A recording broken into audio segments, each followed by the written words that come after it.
Ulit, tsak ikay mapapaibig ang bibi mo at ang bibi ko. Love you, pare. Bibo! Bibo!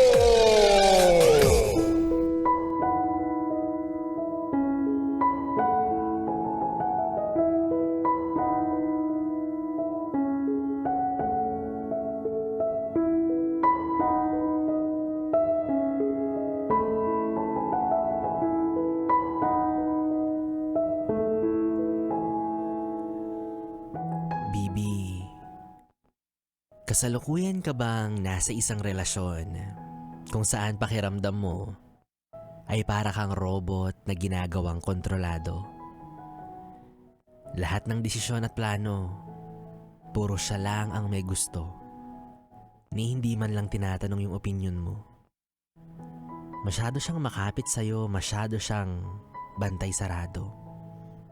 Pilit kang binabago tungo sa katauhan na siya lang naman ang may gusto.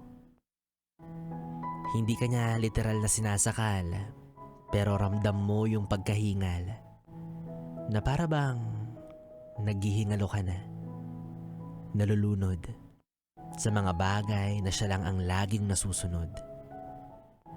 Kasi hodang bawal ka makipagkaibigan sa kung sino-sino, ultimo mga dati mo nang kakilala, dapat layuan mo na. Maski nga sa mga kamag-anak mo, unti-unti kanyang nilalayo. Kasi gusto niya, iikot lang ang mundo sa inyong dalawa. Siya at ikaw.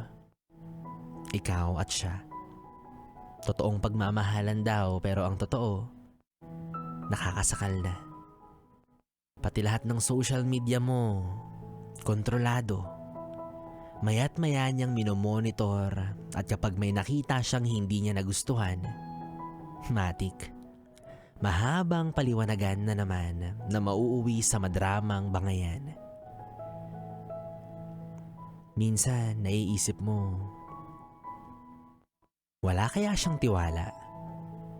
O sadyang mahal na mahal ka lang niya?